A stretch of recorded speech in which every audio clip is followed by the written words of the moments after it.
Good morning, everybody. It is a bustling 7:18 in the morning here in Hangzhou, China, which itself is maybe not industrial, like tech/industrial area. There's lots of factories, there's tech here.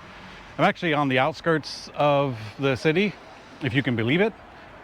This area has a different name, I forgot what it was, but the locals call it something else, even though the actual like mailing address and city of Hangzhou swallowed it up. So this small little city has kind of lost part of its identity as the bigger metropolis has eaten up its borders. But anyways, yeah, here I am in Hangzhou, China. I wanted to talk to you about the e-bike tariffs that are coming in from Chinese imported goods into the United States.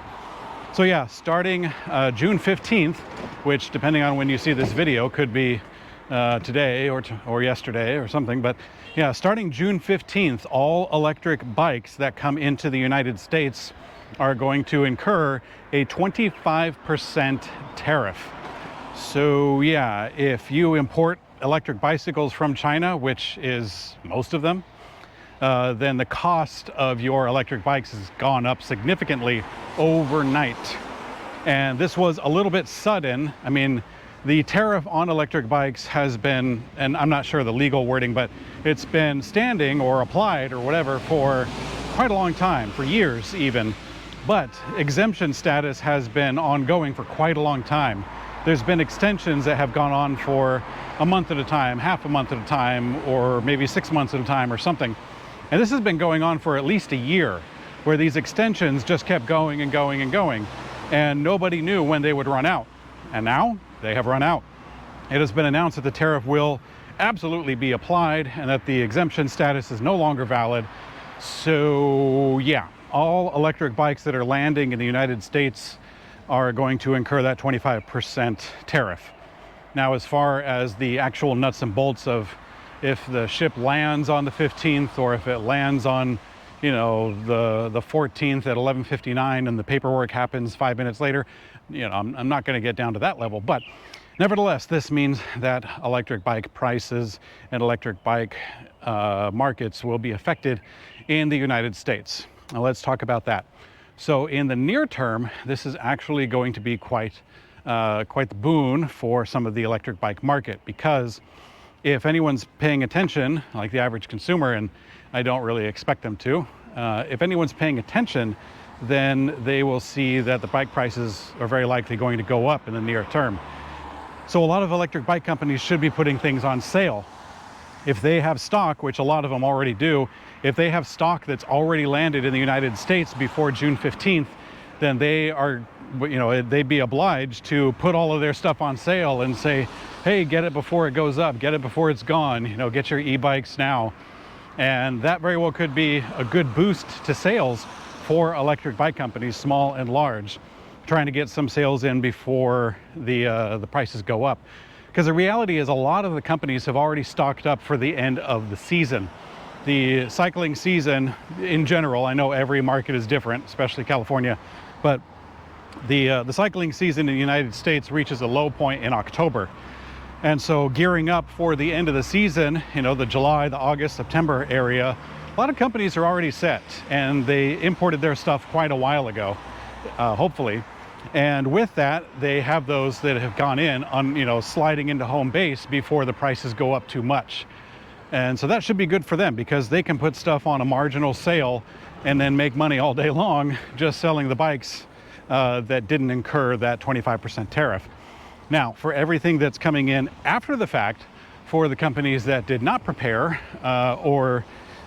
it's not just preparation, it's also just luck. They had no idea when these tariffs were going to apply, and it takes about a month for stuff to come over by boat. So there's really no way to plan for this per se, unless you constantly keep overstock getting ready for this impending tariff. And like I said, it's been over a year, so I don't blame any bike company for not being ready to handle this essentially surprise hike on the price of their goods. So yeah, for everything that's coming after the fact, for the 2025 electric bike season, this is where we're going to see things get very interesting. The small companies might actually have a leg up in this race, and I'll tell you why. So a lot of the big companies, the bigger electric bike companies, are operating under investment models where they're just trying to get units out the door by any means necessary. So some of them are actually being sold at cost or near cost with a very, very marginal amount of profit. And this is following I don't know what they call it, perhaps like the dominance model or something, the race to the finish, I don't know, race to the bottom. So a company, you may have heard of some of these, like Amazon or Uber or something, they will try to swallow up market dominance operating at a loss or perhaps at zero profit for quite a long time, trying to get the largest market share. And then at some point they flip the switch and start making money. They will, in Uber's case, they will lower wages or increase the price. In Amazon's case, they would increase the shipping time and lower their costs on that sense. And so, yeah, this is not like a surprise to people who've been watching other markets, but it may be a surprise to some of the electric bike consumers who don't realize that some of the best and cheapest electric bikes out there are going to a company that is just eating it. And that's fine for the consumer. I mean, they don't, a bike is a bike for them.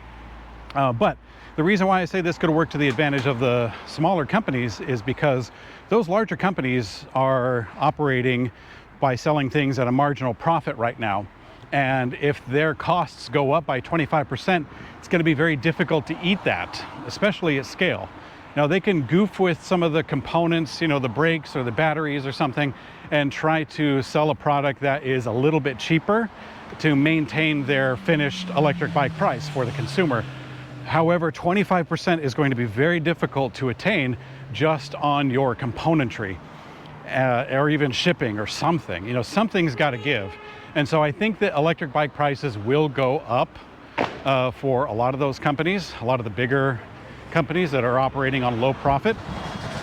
And the smaller companies, in comparison, could get a leg up for this, because the smaller companies that are doing specialty bikes, super high power, crazy cargo bikes, or high-end builds, titanium frames, whatever, these companies don't operate that way. They operate with a large profit margin.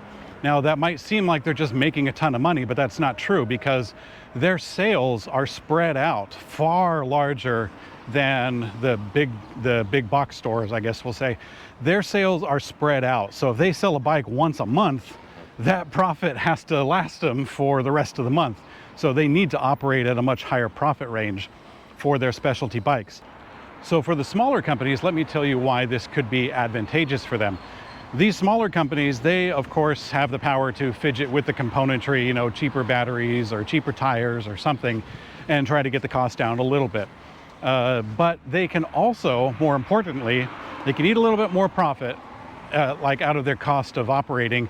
But the big thing is they can increase their they can increase their price a little bit, and a lot of their customer base will still go for it. These specialty bikes that are $4,000 or $5,000 or sometimes less, they can get those kind of customers already. And those customers a lot of times are willing to pay it because they want something that's special. They want something that's different. They want something that's useful. And so I think that the little guys, the little electric bike companies, do have, a silver lining to this. It's still going to hurt business a little bit. It's going to hurt business for everybody. And yeah, there is some ways to mitigate it. But one thing is for sure is that this tariff is not going to go away anytime soon. It was started, or the whole entire China trade war thing was started by the Trump administration, and the Biden administration did absolutely nothing to hamper it. And so, regardless of the upcoming election, this tariff is going to be around for a while, and it's something that we're all going to have to learn to live with.